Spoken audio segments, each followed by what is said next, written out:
Welcome to the Kumar Dev educational. Trishanku Mannu Bhandari कहानी। घर की चहारदीवारी आदमी को सुरक्षा देती है, पर साथ ही उसे एक सीमा में बांधती भी है। स्कूल का लेज जहां व्यक्ति के मस्तिष्क का विकास करते हैं, वही नियम कायदे और अनुशासन के नाम पर उसके व्यक्तित्व को कुठित भी करते हैं। बात यह है, बंदूक की हर बात का विरोध उसके भीतर ही रहता है। ये सब मैं किसी कित के उदाहरण नहीं पेश कर रही। ऐसी भारी भरकम किताबें पढ़ने का तो मेरा बूता ही नहीं। वे तो उन बातों और बहसों के टुकड़े हैं जो रात दिन हमारे घर में हुआ करती हैं। हमारा घर यानी बुद्धिजीवियों का अखाड़ा। या हाँ, सिगरेट के धुएं और कॉफी के प्यालों के बीच बातों के बड़े बड़े तुमार बांधे जाते हैं, बड़ी बड़ी शाब्दिक क्रांतियां की जाती हैं। इस घर में काम कम और बातें ज्यादा होती हैं। मैंने कहीं पढ़ा तो नहीं, पर अपने घर से यह लगता जरूर है कि बुद्धिजीवियों के लिए काम करना शायद वर्जित है। मातोश्री अपनी 3 घंटे की तफरीहनुमा नौकरी बजाने के बाद मुक्त, थोड़ा बहुत पढ़ने लिखने के बाद जो समय बचता है वह या तो बात बह समय जाता है या फिर लेट लगाने में। उनका ख्याल है कि शरीर के निष्क्रिय होते ही मन मस्तिष्क सक्रिय हो उठते हैं, और वे दिन के 24 घंटों में से 12 घंटे अपना मन मस्तिष्क ही सक्रिय बनाए रखती हैं। पिता श्री और भी 2 कदम आगे। उनका बस चले तो वे नहाए भी अपनी मेज पर ही। जिस बात की हमारे यहाँ सबसे अधिक कताई होती है, वह है आधुनिकता। पर जरा ठहरिए, आप आधुनिकता का गलत अर्थ मत लगाए। यह बाल कटाने और छुरी कांटे से खाने वाली आधुनिकता कतई नहीं है। यह है ठेठ बुद्धिजीवियों की आधुनिकता। यह क्या होती है सो तो ठीक ठीक मैं भी नहीं जानती, पर हाँ, इसमें लीक छोड़ने की बात बहुत सुनाई देती है। आप लीक को दुलत्ती झाड़ते आइए, सिर आंखों पर लीक से चिपक कर आइए, दुलत्ती खाइए। बहसों में यूं तो दुनिया जहान के विषय पीसे जाते हैं, पर एक विषय शायद सब लोगों को बहुत प्रिय है, और वह है शादी। शादी यानी बर्बादी। हल्के फुल्के ढंग से शुरू हुई बात एकदम बौद्धिक स्तर पर चली जाती है। विवाह संस्था एकदम खोखली हो चुकी है। पति पत्नी का संबंध बड़ा नकली और ऊपर से थोपा हुआ है, और फिर धुआंधार ढंग से विवाह की धज्जियां उड़ाई जाती हैं। इस बहस में अक्सर स्त्रियां एक तरफ हो जाती और पुरुष एक तरफ, और बहस का माहौल कुछ ऐसा गर्म हो जाया करता कि मुझे पूरा विश्वास हो जाता कि अब जरूर एक दो लोग तलाक दे बैठेंगे। पर मैंने देखा कि ऐसा कोई हादसा कभी न हुआ। सारे ही मित्र लोग अपने अपने ब्याह को खूब अच्छी तरह तह समेट कर उस पर जमकर आसन मारे बैठे हैं। हाँ, बहस की रफ्तार और टोन आज भी वही है। अब सोचिए, ब्याह को कोसेंगे तो फ्री लव और फ्री सेक्स को तो सना ही पड़ेगा। इसमें पुरुष लोग उछल उछल कर आगे रहते, कुछ इस भाव से मानो बात करते ही इसका आधा सुख तो वे ले ही लेंगे। पापा खुद बड़े समर्थक, पर हुआ यूं कि घर में हमेशा चुप चुप रहने वाली दूर दराज की एक दिया ने बिना कभी इन बहसों में भाग लिए ही इस पर पूरी तरह अमल कर डाला, तो पाया कि सारी आधुनिकता वह तो फिर मम्मी ने बड़े सहज ढंग से सारी बात को संभाला और निरर्थक विवाह के बंधन में बांधकर दिदिया का जीवन सार्थक किया। हालांकि यह बात बहुत पुरानी है और मैंने तो बड़ी दबी धकी जुबान से इसका जिक्र ही सुना है। वैसे पापा मम्मी का भी प्रेम विवाह हुआ था। यूं यह बात बिल्कुल दूसरी है कि होश संभालने के बाद में ने उन्हें प्रेम करते नहीं, केवल बहस करते ही देखा है। विवाह के पहले अपने इस निर्णय पर मम्मी को नाना से भी बहुत बहस करनी पड़ी थी, और बहस का यह दौर बहुत लंबा भी चला था शायद। इसके बावजूद यह बहस विवाह नहीं, प्रेम विवाह ही है, जिसका जिक्र मम्मी बड़े गर्व से किया करती है। गर्व विवाह को लेकर नहीं, पर इस बात को लेकर है कि किस प्रकार उन्होंने नाना से मोर्चा लिया। अपने और नाना के बीच हुए संवादों को वे इतनी बार दोहरा चुकी हैं कि मुझे वे कंठस्थ से हो गए हैं। आज भी जब वे उसकी चर्चा करती हैं तो लीक से हटकर कुछ करने का संतोष उनके चेहरे पर झलक उठता है। बस ऐसे ही घर में मैं पल रही हूँ, बड़े मुक्त और स्वच्छंद ढंग से, और पलते पलते एक दिन अचानक बड़ी हो गई। बड़े होने का यह एहसास मेरे अपने भीतर से इतना नहीं फूटा जितना बाहर से। इसके साथ भी एक दिलचस्प घटना जुड़ी हुई है। हुआ यूं कि घर के ठीक सामने एक बरसाती है, एक का मरा और उसके सामने फैली छत। उसमें हर साल 2-3 विद्यार्थी आकर रहते, छत पर घूम घूम कर पढ़ते, पर कभी ध्यान ही नहीं गया। शायद ध्यान जाने जैसी मेरी उम्र ही नहीं थी। इस बार देखा, वहां 2 लड़के आए हैं। थे तो वे दो ही, पर शाम तक उनके मित्रों का एक अच्छा खासा जमघट हो जाता, और सारी छत ही नहीं, सारा मोहल्ला तक गुजार हंसी मजाक, गाना बजाना, और आसपास की जो भी लड़कियां उनकी नजर के दायरे में आ जाती उन पर चुटिली फप्तियां। पर उनकी नजरों का असली केंद्र हमारा घर, और स्पष्ट कहूं तो मैं ही थी। बरामदे में निकलकर मैं कुछ भी करूं, उधर से एक न एक रिमार्क हवा में उछलता हुआ टपकता और मैं भीतर तक थरथरा उठती। मुझे पहली बार लगा कि मैं हूं और केवल हूं ही नहीं, किसी के आकर्षण का केंद्र हूं। ईमानदारी से कहूं तो अपने होने का यह पहला एहसास बड़ा रोमांचक लगा और अपनी ही नजरों में मैं नई हो उठी। नई और बड़ी अजीब सी स्थित थी। जब वे फप्तियां कसते तो मैं गुस्से से भनना जाती, हालांकि उनकी फप्तियों में अशिष्टता कहीं नहीं थी तो केवल मन को सहलाने वाली एक चुहल। पर जब वे नहीं होते या होकर भी आपस में ही मशगूल रहते तो माँ प्रतीक्षा करती रहती, एक अनाम सी बेचैनी भीतर ही भीतर कसमसाती रहती। आलम यह है कि हर हालत में ध्यान वहीं अटका रहता और मैं कमरा छोड़कर बरामदे में ही टिंगी रहती। पर इन लड़कों के इस हल्ले गुल्ले वाले व्यवहार ने मोहल्ले वालों की नींद जरूर हराम कर दी। हमारा मोहल्ला यानी हाथरस खुर्जा के लालाओं की बस्ती, जिनके घरों में किशोरी लड़कियां थीं, वे बाहें चढ़ा चढ़ाकर दांत और लात तोड़ने की धमकियां दे रहे थे, क्यों कि सबको अपनी लड़कियों का भविष्य खतरे में जो दिखाई दे रहा था। मोहल्ले में इतनी सरगर्मी और मेरे मम्मी पापा को कुछ पता ही नहीं। बात असल में यह है कि इन लोगों ने अपनी स्थिति एक द्वीप जैसी बना रखी है, सबके बीच रहकर भी सबसे अलग। एक दिन मैंने मम्मी से कहा, मम्मी ये जो सामने लड़के आए हैं, जब देखो मुझ पर रिमार्क पास करते हैं। मैं चुपचाप नहीं सुनूंगी, मैं भी यहाँ जवाब दूंगी। कौन लड़के? मम्मी ने आश्चर्य से पूछा। कमाल है, मम्मी को कुछ पता ही नहीं। मैंने कुछ खींच और कुछ पुलक के मिले जुले स्वर में सारी बात बताई, पर मम्मी पर कोई विशेष प्रतिक्रिया ही नहीं हुई। बताना कौन है ये लड़के? बड़े ठंडे लहजे में उन्होंने कहा और फिर पढ़ने लगी। अपना छेड़ा जाना मुझे जितना सनसनीखेज लग रहा था, उस पर मम्मी की ऐसी उदासीनता मुझे अच्छी नहीं लगी। कोई और माँ होती तो फेंटा कसकर निकल जाती और उनकी 7 पुश्तों को तार देती, पर माँ पर जैसे कोई असर ही नहीं।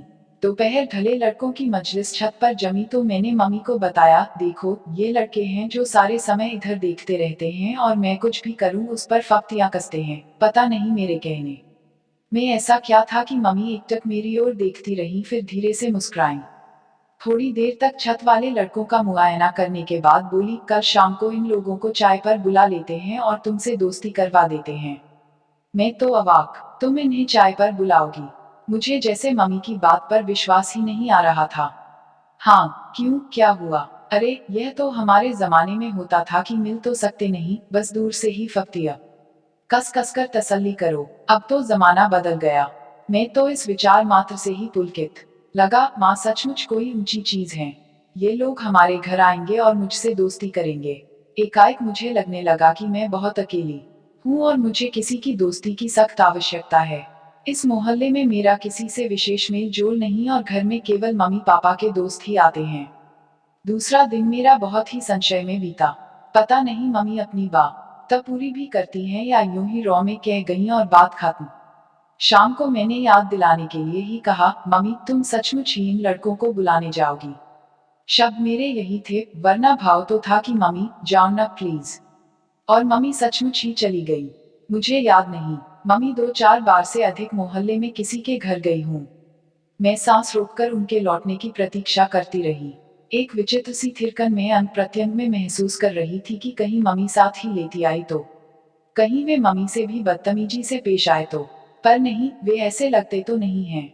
कोई घंटे भर बाद मम्मी लौटी, बेहद प्रसन्न। मुझे देखते ही उनकी तो सिट्टी पिट्टी गुम हो गई। ये अभी तक तो लोग अपने अपने घरों से ही उनके लात दांत तोड़ने की धमकी दे रहे थे, मैं जैसे सीधे घर ही पहुंच गई उनकी हड्डी पसली एक करने पर। फिर तो इतनी खातिर की बेचारों ने की बस। बड़े ही स्वीट बच्चे हैं। बाहर से आए हैं, हॉस्टल में जगह नहीं मिली इसलिए कमरा लेकर रह रहे हैं। शाम को जब पापा आएंगे तब बुलवा लेंगे। प्रतीक्षा में समय इतना बोझिल हो जाता है, यह भी मेरा पहला अनुभव था। पापा आए तो मम्मी ने बड़े गाकर सारी बात बताई। सबसे कुछ अलग करने का संतोष और गर्व उनके हर शब्द में से जैसे छलका पड़ रहा था। पापा ही कौन पीछे रहने वाले थे। उन्होंने सुना तो वे भी प्रसन्न। बुलाओ लड़कों को, अरे खेलने खाने दो और मस्ती मारने दो बच्चों को। मम्मी पापा को अपनी आधुनिकता तुष्ट करने का एक जोरदार अवसर मिल रहा था। नौकर को भेजकर उन्हें बुलवाया गया तो अगले ही क्षण सब हाजिर। मम्मी ने बड़े कायदे से परिचय करवाया और हलो हाँ ई का शुल्क आदि के रूप में लिया जाने वाला धन आदान प्रदान हुआ। तनु बेटे अपने दोस्तों के लिए चाय बनाओ। धत्तेरे की। मम्मी के दोस्त आए तब भी तनु बेटा चाय बनाए और उसके दोस्त आए तब भी। पर मन मार कर उठी। चाय पानी होता रहा, खूब हंसी मजाक भी चली। ये सफाई पेश करते रहे कि मोहल्ले वाले झूठ मूठ ही उनके पीछे पड़े रहते हैं, वे तो ऐसा कुछ भी नहीं करते। जस्ट फॉर फन कुछ कर दिया, वरना इस सबक का कोई मतलब नहीं। पापा ने बढ़ावा देते हुए कहा, अरे इस उम्र में तो यह सब करना ही चाहिए। हमें मौका मिले तो आज भी करने से बाज न आए। हंसी की एक लहर यहाँ से वहां तक दौड़ गई। कोई 2 घंटे बाद वे चलने लगे तो मम्मी ने कहा, देखो इसे अपना ही घर समझो, जब इच्छा हो चले आया करो। हमारी तनु बिटिया को अच्छी कंपनी मिल जाएगी, कभी तुम लोगों से कुछ पढ़ भी लिया करेगी, और देखो कुछ खाने पीने का मन हुआ करे तो बता दिया करना, तुम्हारे लिए बनवा दिया करूंगी। और वे लोग पापा के खुलेपन और मम्मी की आत्मीयता और स्नेह पर मुग्ध होते हुए चले गए। बस जिससे दोस्ती करवाने के लिए उन्हें बुलाया गया था, वह बेचारी इस तमाशे की मात्र दर्शक भर ही बनी रही। उनके जाने के बाद बड़ी देर तक उनको लेकर ही चर्चा होती रही। अपने घर की किशोरी लड़की को छेड़ने वाले लड़कों को घर बुलाकर चाय पिलाई जाए और लड़की से दोस्ती करवाई जाए, यह सारी बात ही बड़ी थ्रिलिंग और रोमांचक लग रही थी। दूसरे दिन से मम्मी हर आने वाले से इस घटना का उल्लेख करती। वर्णन करने में पटु मम्मी नीरस से नीरस बात को भी ऐसा दिलचस्प बना देती हैं, फिर यह तो बात ही बड़ी दिलचस्प थी। जो सुनता वही कहता, वाह यह हुई न कुछ बात। आपका बड़ा स्वस्थ दृष्टिकोण है चीजों के प्रति। वरना लोग बातें तो बड़ी बड़ी करेंगे पर बच्चों को घोट कर रखेंगे, और जरा सा शक शुबह हो जाए तो बाकायदा जासूसी करेंगे। और मम्मी इस प्रशंसा से निहाल होती हुई कहती, और नहीं तो क्या, मुक्त रहो और बच्चों को मुक्त रखो। हम लोगों को बचपन में यह मत करो, यहाँ मत जाओ कह कहकर कितना बांधा गया था। हमारे बच्चे तो कम से कम इस घुटने के शिकार न हों। पर मम्मी का बच्चा उस समय एक दूसरी ही घुटन का शिकार हो रहा था, और वह यह कि जिस नाटक की हीरोइन उसे बनना था, उसकी हीरोइन मम्मी बन बैठी। खैर, इस सारी घटना का परिणाम यह हुआ कि उन लड़कों का व्यवहार एकदम ही बदल गया। जिस शराफत को मम्मी ने उन पर लाद दिया, उसके अनुरूप व्यवहार करना उनकी मजबूरी बन गया। अब जब भी वे अपनी छत पर मम्मी पापा को देखते तो अदब में लपेटकर एक नमस्कार, और मुझे देखते तो मुस्कान में पलटकर एक हाय उछाल देते। फब्तियों की जगह बाकायदा हमारा वार्तालाप शुरू हो गया, बड़ा खुला और बेझिझक वार्तालाप। हमारे बरामदे और छत में इतना ही फासला था कि जोर से बोलने पर बातचीत की जा सकती थी। हाँ, यह बात जरूर थी कि हमारी बातचीत सारा मोहल्ला सुन सकता था, और काफी दिलचस्पी से सुनता था। जैसे ही हम लोग चालू होते, पास पड़ोस की खिड़कियों में 4-6 सिर और धड़ आकर चिपक जाते। मोहल्ले में लड़कियों के प्रेम प्रसंग न हो ऐसी बात तो थी नहीं। बाकायदा लड़कियों के भागने तक की घटनाएं घट चुकी थी। पर वह सब कुछ बड़े गुप्त और छिपे ढंग से होता था। और मोहल्ले वाले जब अपनी पैनी नजरों से ऐसे किसी रहस्य को जान लेते थे तो बड़ा संत उन्हें होता था। पुरुष मूंछों पर ताव देकर और स्त्रियां हाथ नचा नचाकर खूब नमक मिर्च लगाकर इन घटनाओं का यहाँ से वहां तक प्रचार करती। कुछ इस भाव से कि अरे हमने दुनिया देखी है, हमारी आंखों में कोई नहीं धूल झोंक सकता। पर यहाँ स्थिति ही उलट गई थी। हमारी वार्तालाप इतने खुलेआम होता था कि लोगों को खिड़कियों की ओट में छिप छिप कर देखना सुनना पड़ता था, और सुनकर भी ऐसा कुछ उनके हाथ नहीं लगता था जिससे वे कुछ आत्मिक संतोष पाते। पर बात को बढ़ना था, और बात बढ़ी। हुआ यह कि धीरे धीरे छत की मजलिस मेरे अपने कमरे में जमने लगी। रोज ही कभी 2 तो कभी 3 या 4 लड़के आकर जम जाते, और दुनिया भर के हंसी मजाक और गपशप का दौर चलता। गाना बजाना भी होता और चाय पानी भी। शाम को मम्मी पापा के मित्र आते तो इन लोगों में से कोई न कोई बैठा ही होता। शुरू में जिन लोगों ने मुक्त रहो और मुक्त रखो की बड़ी प्रशंसा की थी, उन्होंने मुक्त रहने का जो रूप देखा तो उनकी आंखों में भी कुछ अजीब सी शंकाएं तैरने लगी। मम्मी की एकाध मित्र ने दबी जुबान में कहा भी, तनु तो बड़ी फास्ट चल रही है। मम्मी का अपना सारा उत्साह मंद पड़ गया था, और लीक से टक्कर कुछ करने की थ्रिल पूरी तरह झड़ चुकी थी। अब तो उन्हें इस नंगी सच्चाई को झेलना था कि उनकी निहायत कच्ची और नाजुक उम्र की लड़की 3-4 लड़कों के बीच घिरी रही है।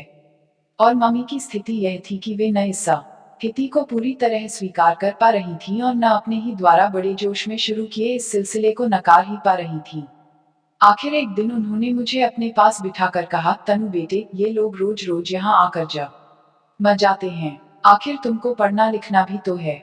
मैं तो देख रही है कि इस दोस्ती के चक्कर में तेरी पढ़ाई लिखाई सब चौपट हुई जा रही है। इस तरह तो यह सब चलेगा नहीं। रात को पढ़ती तो हूँ, लापरवाही से मैंने कहा, खाक पड़ती है रात को, समय ही कितना मिलता है। और फिर यह रोज रोज की धमा चौकड़ी मुझे वैसे भी पसंद नहीं। ठीक है, 4-6 दिन में कभी आ गए, गपशप कर ली, पर यहाँ तो एक न एक रोज ही डटा रहता है। मम्मी के स्वर में आक्रोश का पुट गहराता जा रहा था। मम्मी की यह टोन मुझे अच्छी नहीं लगी, पर मैं चुप। तू तो उनसे बहुत खुल गई है। कह दे कि वे लोग भी बैठकर पढ़े और तुझे भी पढ़ने दें। और तुझसे न कहा जाए तो मैं कह दूंगी। पर किसी के भी कहने की नौबत नहीं आई।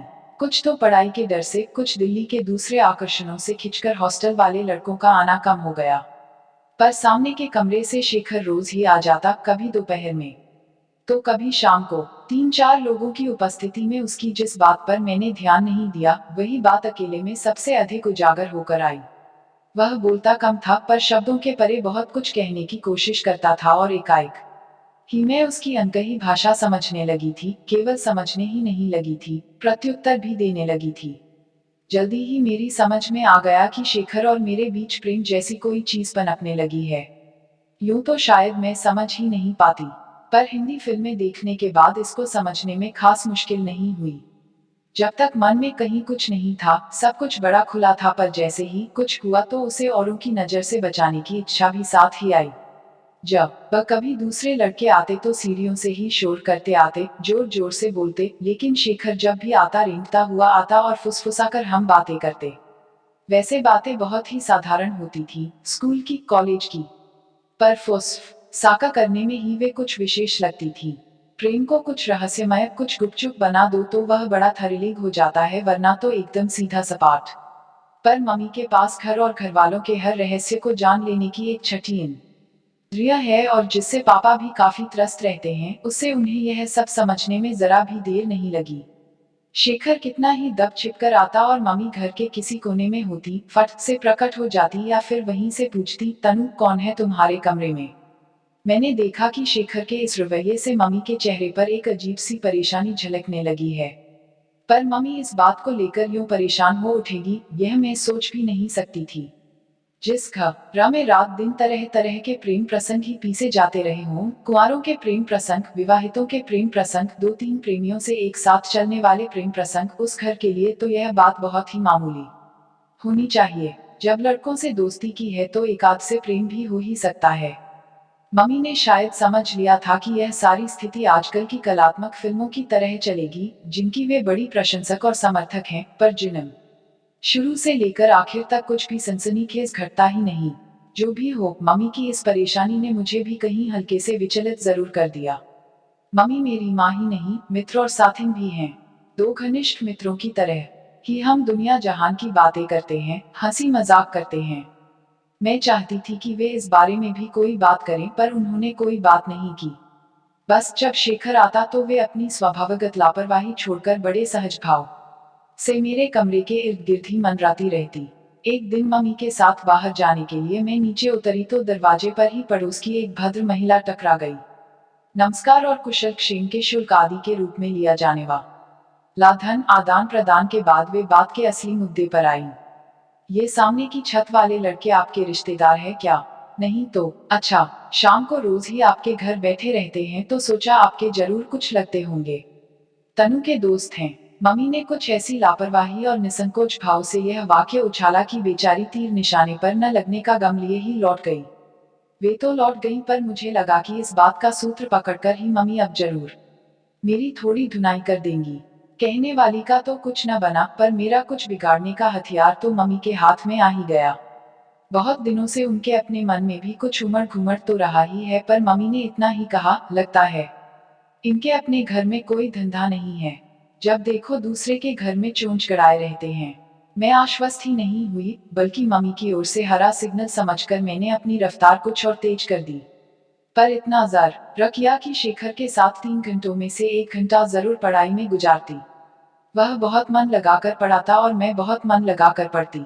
हाँ, बीच बीच में वह कागज की छोटी छोटी पर्चियों पर कुछ ऐसी पंक्तियां लिखकर थमा देता कि मैं भीतर तक झंझ न जाती। उसके जाने के बाद भी उन पंक्तियों के वे शब्दों के पीछे के भाव मेरी रग रग में सनसनाते रहते और मैं उन्हीं में डूबी रहती। मेरे भीतर अपनी ही एक दुनिया बनती चली जा रही थी, बड़ी भरी पूरी और रंगीन। आजकल मुझे किसी की जरूरत ही महसूस नहीं होती। लगता जैसे मैं अपने में ही पूरी हूँ। हमेशा साथ रहने वाली मम्मी भी आउट होती जा रही है और शायद यही कारण है कि इधर मैंने मम्मी पर ध्यान देना ही छोड़ दिया है।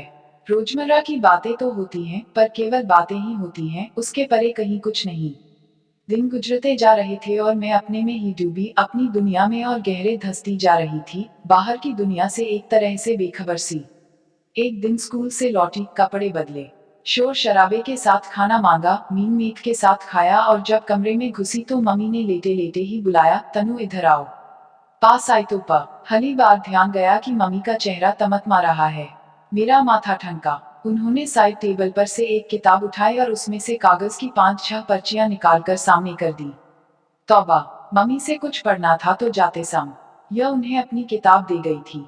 गलती से शेखर की लिखी पर्चियां उसी में रह गईं। तो इस तरह चल रही है शेखर और तुम्हारी दोस्ती। यही पढ़ाई होती है यहाँ बैठकर, यही सब करने के लिए आता है वह यहाँ। मैं चुप, जानती हूँ, गुस्से में मम्मी को जवाब देने से बढ़कर मूर्खता और कोई नहीं।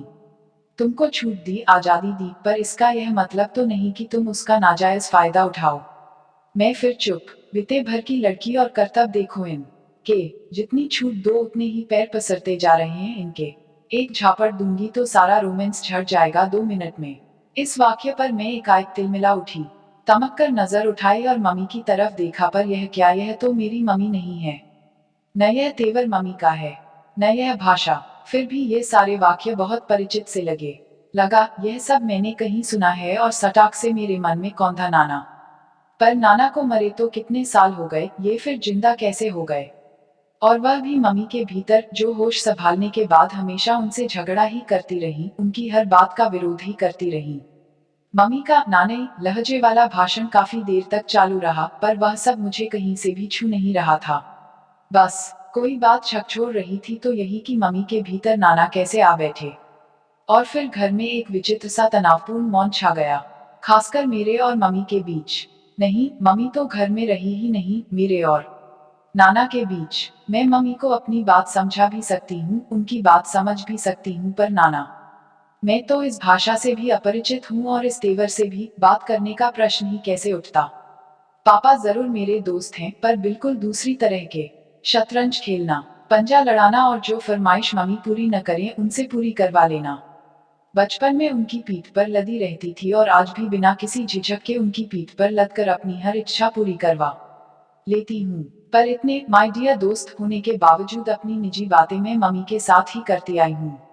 और वहाँ एकदम सन्नाटा, मम्मी को पटखनी देकर नाना पूरी तरह उन पर सवार जो हैं। शेखर को मैंने इशारे से ही ल झंडी दिखा दी थी, सो वह भी नहीं आ रहा और शाम का समय है कि मुझसे काटे नहीं करता। कई बार मन हुआ कि मम्मी से जाकर बात करूं और साफ साफ पूछूं कि तुम इतना बिगड़ क्यों रही हो। मेरी और शेखर की दोस्ती के बारे में जानती तो हो, मैंने तो कभी कुछ छिपाया नहीं। और दोस्ती है तो यह सब तो होगा ही। तुम क्या समझ रही थी कि हम भाई बहन की तरह, पर तभी ख्याल आता कि मम्मी है ही कहाँ जिनसे जाकर यह सब कहूँ। 4 दिन हो गए मैंने शेखर की सूरत तक नहीं देखी। मेरे हल्के से इशारे से ही उस बेचारे ने तो घर क्या, छत पर आना भी छोड़ दिया। हॉस्टल में रहने वाले उसके साथी भी छत पर न दिखाई दिए, न घर ही आए। कोई आता तो कम से कम उसका हालचाल ही पूछ लेती। मैं जानती हूँ वह बेवकूफी की हद तक भावुक है। उसे तो ठीक से यह भी नहीं मालूम कि आखिर यहाँ हुआ क्या है। लगता है मम्मी के गुस्से की आशंका मात्र से ही सबके हौसले पस्त हो गए थे। वैसे कल से मम्मी के चेहरे का तनाव कुछ ढीला जरूर हुआ है। 3 दिन से जमी हुई सख्ती जैसे पिघल गई हो। पर मैंने तय कर लिया है कि बात अब मम्मी ही करेगी। सवेरे नहा धोकर मैं दरवाजे के पीछे अपनी यूनिफॉर्म प्रेस कर रही थी। हर मेज पर मम्मी चाय बना रही थी और पापा अखबार में सिर गड़ाए बैठे थे। मम्मी को शायद मालूम ही नहीं पड़ा कि मैं कब नहाकर बाहर निकल आई। वे पापा से बोली, जानते हो कल रात को क्या हुआ? पता नहीं, तब से मन बहू तक खराब हो गया, उसके बाद मैं तो सो ही नहीं पाई। मम्मी के स्वर की कोमलता से मेरा हाथ जहां का तहां थम गया और कान बाहर लग गए। आधी रात के करीब मैं बाथरूम जाने के लिए उठी। सामने छत पर घुप्पा अंधेरा छाया था। अचानक एक लाल सितारा सा चमक उठा। मैं चौंकी, गौर से देखा तो धीरे धीरे एक आकृति उभर आई। शेखर छत पर खड़ा सिगरेट पी रहा था। मैं चुपचाप लौट आई। कोई 2 घंटे बाद फिर गई तो देखा वह उसी तरह छत पर टहल रहे था। बेचारा, मेरा मन जाने कैसा हो आया। तनु भी कैसी बुझी बुझी रहती है, फिर जैसे अपने को ही धिक्कारती सी बोली, पहले तो छूट दो और फिर जब आगे बढ़े तो खींचकर चारों खाने चित कर दो। यह भी कोई बात हुई भला। राहत की एक गहरी श्वास मेरे भीतर से निकल पड़ी। जाने कैसा आवेग मन में उमड़ा की इच्छा हुई दौड़कर मम्मी के गले से लग जाऊं। लगा जैसे अरसे के बाद मेरी मम्मी लौट आई हूं। पर मैंने कुछ नहीं कहा, बस अब खुलकर बात करूंगी। 4 दिन से न जाने कितने प्रश्न मन में घूमड़ रहे थे। अब क्या, अब तो मम्मी है और उनसे तो कम से कम सब कहा पूछा जा सकता है। पर घर पहुंचकर जो देखा तो अवाक। शेखर हथेलियों में सिर थामे कुर्सी पर बैठा है और मम्मी उसी कुर्सी के हत्थे पर बैठी उसकी पीठ और माथा सहला रही हैं। मुझे देखते ही बड़े सहज स्वाभाविक स्वर में बोली, देखा इस पगले को। 4 दिन से ये साहब कॉलेज नहीं गए हैं, नहीं कुछ खाया पिया है। अपने साथ इसका भी खाना लगवाना। और फिर मम्मी ने खुद बैठकर बड़े स्नेह से मनुहार कर करके उसे खाना खिलाया। खाने के बाद कहने पर भी शेखर ठहरा नहीं। मम्मी के प्रति कृतज्ञता के बोझ से झुका झुका ही वह लौट गया। और मेरे भीतर खुशी का ऐसा ज्वार उमड़ा कि अब तक के सोचे सारे प्रश्न उसी में बिला गए। सारी स्थिति को समय पर आने में समय तो लगा, पर आ गई।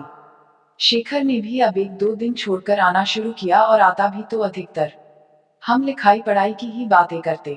अपने किए पर शर्मिंदगी प्रकट करते हुए उसने मम्मी से वायदा किया कि वह अब कोई ऐसा काम नहीं करेगा जिससे मम्मी को शिकायत हो। जिस दिन वह नहीं आता, मैं 2-3 बार थोड़ी थोड़ी र के लिए अपने बरामदे से ही बात कर लिया करती। घर की अनुमति और सहयोग से यूं सरेआम चलने वाले इस प्रेम प्रसंग में मोहल्ले वालों के लिए भी कुछ नहीं रह गया था और उन्होंने इस जानलेवा जमाने के नाम 2-4 लांते भेजकर किसी गुल खिलने तक के लिए अपनी दिलचस्पी को स्थगित कर दिया। लेकिन एक बात मैंने जरूर देखी, जब भी शेखर शाम को कुछ ज्यादा देर बैठ जाता या दोपहर में भी आ जाता तो मम्मी के भीतर नाना किस्म साने लगते और उसकी प्रतिक्रिया मम्मी के चेहरे पर झलकने लगती। मम्मी भरसक कोशिश करके नाना को बोलने तो नहीं देती, पर उन्हें पूरी तरह हटा देना भी शायद मम्मी के बस की बात नहीं रह गई थी। हाँ, यह प्रसंग मेरे और मम्मी के बीच में अब रोजमर्रा की बातचीत का विषय जरूर बन गया था। कभी वे मजाक में कहती, यह जो तेरा शेखर है न, बड़ा लिजलिजा सा लड़का है। अरे, इस उम्र में लड़कों को चाहिए घूमे फिरे, मस्ती मारे।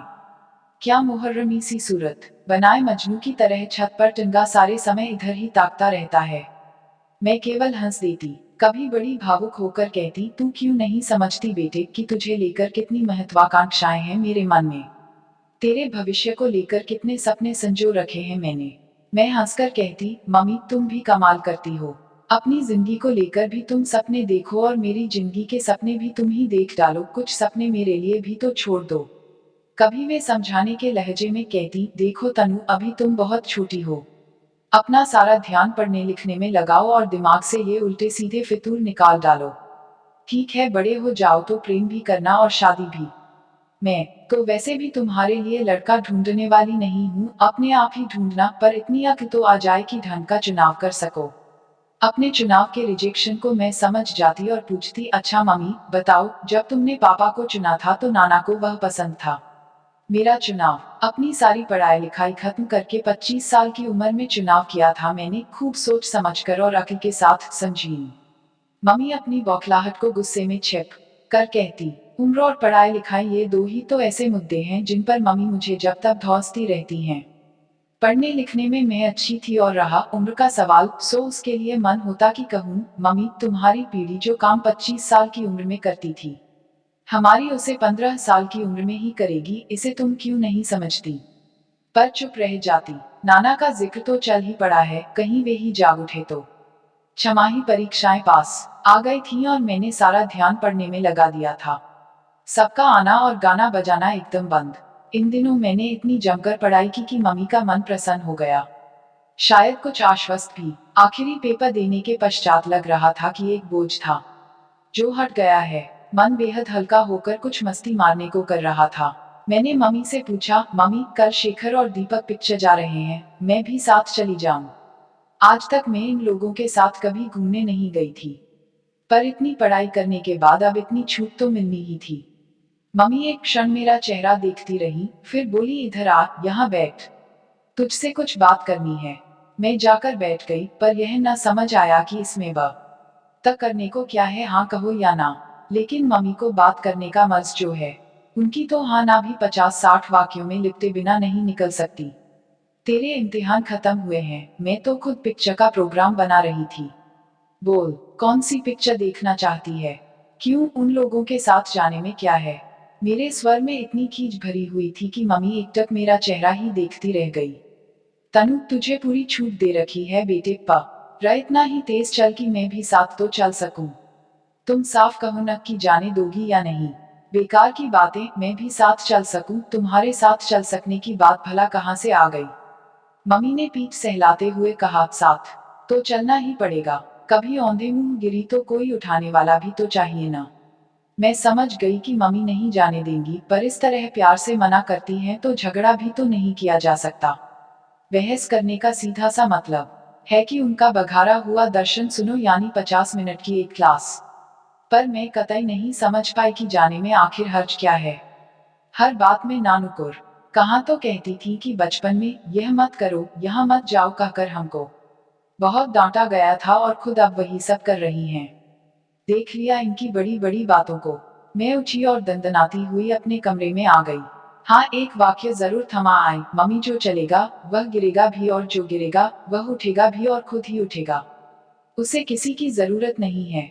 पता नहीं मेरी बात की उन पर प्रतिक्रिया हुई या उनके मन में ही कुछ जागा कि शाम को उन्होंने खुद शेखर और उसके कमरे पर आए तीनों चारों लड़कों को बुलवाकर माँ रे ही कमरे में मजलिस जमवाई और खूब गरम गरम खाना खिलवाया।